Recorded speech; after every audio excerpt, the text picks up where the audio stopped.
Hey everyone. I want to talk about self-awareness today.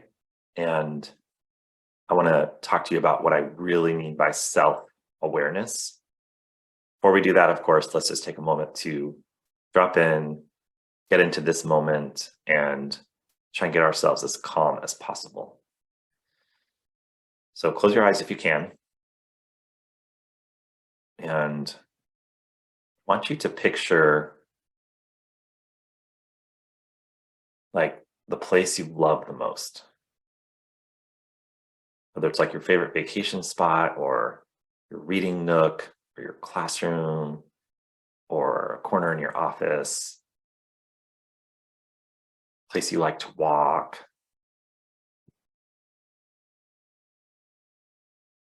Just picture that.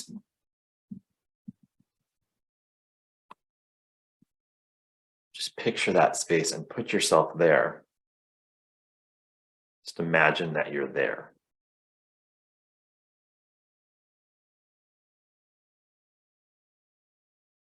This is your happy place. You're just in this happy place and you're not stressed. You're not worried. You don't feel unsafe. You feel really calm and safe in this place.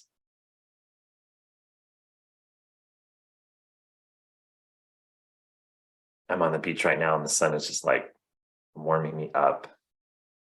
So, whatever you're imagining, just be in that space. And the mind starts saying things like, oh, this is ridiculous, or you don't deserve to be in that space, or whatever the feeling is. You just kind of say, see you, I love you, and we're going to play for a little bit.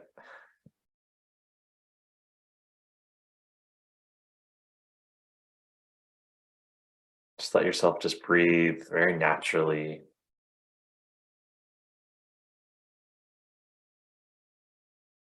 Really connect with the feeling that you have while you're in this space.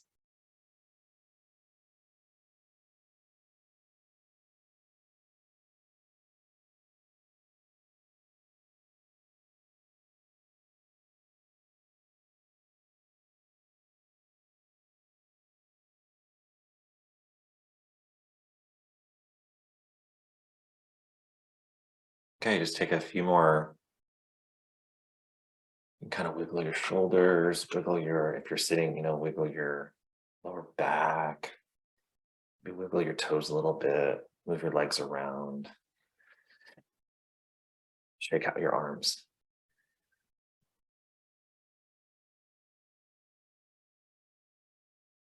And let's come back together. So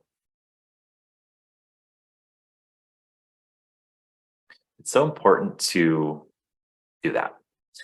Again, I think that was 2 minutes this time. It's so important to focus on calming your mind, body, spirit.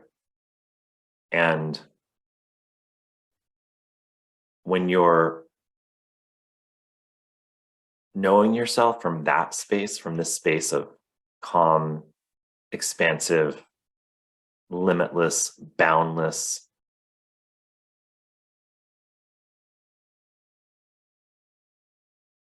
endless, undiluted love, when you're connecting with that space, and I'm not saying all of you did that in 2 minutes, but when you can connect with that part of you, and you can do it in 2 minutes or 2 seconds. A lot of us connect to it on vacation. Have you ever taken a vacation and then you went to the beach, you went to the mountains, or whatever your vacation was, like where it's actually relaxing? I know sometimes they're not, but like it actually, you took a relaxing vacation and you got back from the vacation and you just had so much clarity. Like you're like, oh, okay, this is what needs to happen, or like this is what I'm doing next in my life, or this is the person I need to like stop talking to, or whatever it is, right? And that feeling of clarity and knowing, just having, just knowing, right? Like what you need to do or what's coming next. That is the feeling you can have all the time when you practice mindfulness and meditation. It's that simple. And it doesn't have to be sitting meditation. like I've said before, find what works for you. It could be walking, could be walking your dog, it could be painting, writing, drawing, wherever you can just create the stillness within that allows you to have more clarity and connection to yourself.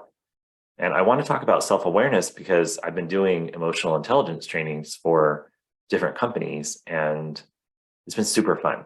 And, like I said in one of the other episodes, like what lights you up, it totally lights me up because I get to be in a teaching space and I get to really share how emotional intelligence is what really drives excellent leadership. And, I shared this story about how when I was at Stanford in grad school and one of our classes, I can't remember which class it was, but one of our classes, I think it was adolescent development for whatever reason, this class, but they actually shared, we had to read Daniel Goleman's like whole big emotional intelligence book. And I don't know if you've ever had this feeling, but when you read something and it just speaks to you, it speaks to your heart. And I was like, oh, it's like, I'm not great at math, but I'm really good at emotional intelligence. Like, wow, that's my gift. Like, this is what I do. And then that was, 25 years ago or whatever. And then I remember one of my friends asked me when I was just kind of starting out as a principal, like, what should I do if I want to kind of climb the ladder and become a manager or a leader in my company? I was like, oh God, I don't know. Why are they asking me? Right. And then I said, you know what? I would read this book called Emotional Intelligence 2.0 because intuitively, my gut instinct was that I actually thought emotional intelligence was like the core to great leadership. And so I told them to read that book and they're like, what? I don't think they actually read it, but I now realize that it's the 4 tenets of emotional intelligence are self-awareness, self-awareness, self-management, social awareness, and relationship management. So it's personal competence, which is self-awareness and self-management, and then social competence, which is social awareness and relationship management. So I want to talk today about self-awareness. And when I was speaking with the group, I realized that if we're talking about self-awareness as the limited, egoic, protective personality part of you, if you're getting really good, so breaking down self-awareness, it's getting really good at know thyself, right? Knowing yourself. And I know a lot of us, as we're getting older, we get really good at this. And so I'm encouraging you to get to know yourself really well. And I'm also encouraging you to get to know that part of yourself that is not in survival mode or protective mode or competition or us versus them, separation, creating others, because we get to know that self really well, and then that's the world we create on the outside, right? So get to know that part of you. Psychological self is important. All the things that make you tick, and I know a lot of us are good at that. And get to know that part of you, and get to know the part of you that really is beyond you. It's bigger than you. And that's the part that when you really start to get to know that part of you, and you become very self-aware, your life starts to change drastically. And then you lead with love, you live in flow, and you create lasting impact because you are living from your heart and you're going from your heart to your head. And you're able to, so then using the other parts of emotional intelligence, the way it's basically put together and the way it's taught is you are aware of your emotions, you're aware of your triggers, you're aware of who pushes your buttons, you're aware of when you're tired, you're aware of all that, which is super critical. And it's, to me, as a leadership coach, if you're self-aware, you have potential. Like you're going to do great because you probably have a growth mindset, you're open to learning, and you know how to work well with people, right? And so if you're self-aware, then the way they teach it is you're self-aware and then you're start to manage yourself.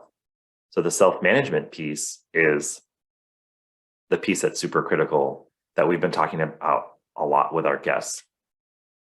That's the mindfulness meditation piece. That's self-care piece. That's knowing when you're tired, knowing when you're showing up with your kids as a parent, just moody and cranky, and understanding what's going on within you. Like what is creating you're aware of what your state, and then you're able to manage it accordingly. And then if you move into the social competence arena, it's basically social awareness. So reading the room and creating, and then building strong relationships based on your awareness of the scene, of the room, of your team, of your colleagues, whoever you may be working with. And so all that's super critical. And I might do another episode on that, like more in depth.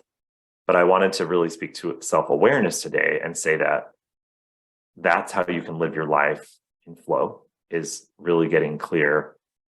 We'll just do self-awareness and self-management. If you can start to get to know yourself really well and be clear with what you're feeling and what you need, then you can begin to manage yourself and then show up to the world as the best version of you. And the best leaders inspire, right? So whether you're a teacher in the classroom or you're leading a group of people or you don't even have a formal leadership title, the best leaders inspire, right? They have a vision, they see something that maybe others can't see. And you have to inspire within yourself. You have to inspire yourself before you can inspire others. You have to get clarity within yourself before you can be clear with others. You have to communicate clearly to yourself before you can communicate clearly with others. You have to take care of yourself before you can take care of others, right?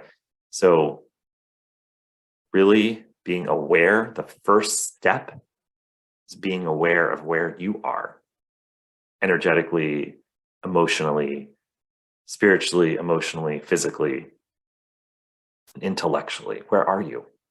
And so that's where self-awareness is so key, because as you go through life, if you're not aware of where you are, you don't know what you're bringing into the spaces you're in. You don't know what you're projecting on others. You don't know just your energy alone. We've all been in the meeting with the really cranky person. And if you're an empath, which I know many people that are listening probably are, then you have to know how to protect your energy and protect yourself and set clear boundaries. So what I've seen with many of my clients is that I'm typically attracting a lot of empathic people, and they are amazing. But what most of them struggle with is setting clear boundaries. So as an empath, you start to notice when you let somebody talk over you, or when you let somebody do something that you know you don't want them to do, or when you give up on your, what you know to be right, because you're just a little bit worried about speaking up, or you don't want to, say something to offend the other person or whatever, because you're really nice and that's your superpower, right? That niceness, that sensitivity, that empathic version of you is like your superpower, yet people will take advantage of that, right? And so being so aware of when you start to feel off and trusting that is a really critical part of self-awareness and self-management and living your life in flow, because then you have power over your own life. You're not letting other people dictate your life. You're setting clear boundaries. You're choosing how you want to go through your day, and you're empowered and you're autonomous. But it starts with self-awareness. And so when I teach I'm working with a group of teachers, and when I teach, we did a 3-month, but we just finished. When I did a 3-month program with them, I said, the first thing I want you to do for the first 2 weeks, all I want you to do is ask yourself, how do I feel?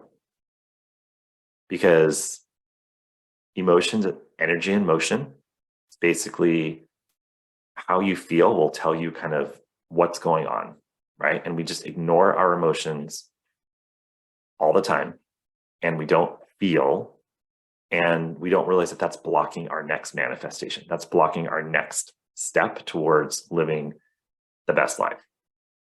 So I always tell people, just start with, how do I feel? And then eventually I'll ask them, what do I need? Now that's a whole nother process because if you're an empath and you're a giver and you're an education warrior, like most of you are, then you're not as good at, like I said, setting the boundaries and receiving. You're really good at giving. Really good at giving. So for me to ask you to do the simple process of asking, what do I need? It's incredibly hard for many of us because we've never thought that hard about what do we need. We can tell you in 5.2 seconds what everyone else needs, right? Every single one of your students, every single one of your teachers you manage or your team that you oversee, you can tell, you're like, oh, I know what they need. Like, she's stressed about this. He's worried about that. He's doing great today. Like, he needs a little encouragement. He needs kick in the butt, like, exactly what the people, your kids, your spouse, what they need. That's your superpower. But when I ask you just to stop and ask yourself, what do I need? You're like, right. So I have to kind of ease people into it. And I start with, just get clear on what you're feeling, because that's shifting your mindset. You've been conditioned to think that you don't deserve to really take care of yourself, right? We've talked about that with every single guest I've had. It's the education martyr syndrome. Teacher martyr, educator martyr syndrome. You don't believe that you get to take a break or take care of yourself. It's just how we're wired. It's just how we're wired, and we have to unwire it and rewire it. That's not the default. And the simple step that I ask people to do is to become more self-aware and to listen to how they're feeling, to take a pause throughout their day. So sometimes I'll have people come back to me and say, I really tried to pay attention to how I was feeling as much as possible throughout the day, but I just got I couldn't do it. It just was really hard, And then I asked them, I said, well, when you asked yourself how you were feeling, were you coming from your heart or were you coming from your mind? And most people said, and then where they get blocked, what I then find out is that they're trying to think about how they feel. Just think about that for a second.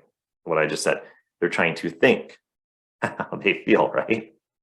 So you have to feel how you feel. And so what I recommend is that before asking yourself, how do I feel? You take a little deep breath. It doesn't have to be like, I'm going to go sit and meditate for 10 minutes. It's just, okay, how am I feeling? You just take a deep breath. My hand just automatically went to my heart. I just do that automatically. But how am I feeling? And you kind of connect in, drop into the body. This can be done in 2 seconds. 2 seconds. You can do it as you're walking from from your classroom to lunch, or you can do it while you're walking with kids, or you can do it when, whenever. Do it whenever. Stoplight. You just take a deep breath. Close your eyes if it's, if it's not weird in front of people and people are like, what are they doing? That's fine too. But as you're starting out, you got to get comfortable. So just take a deep breath. Ask yourself, how am I feeling? What am I feeling?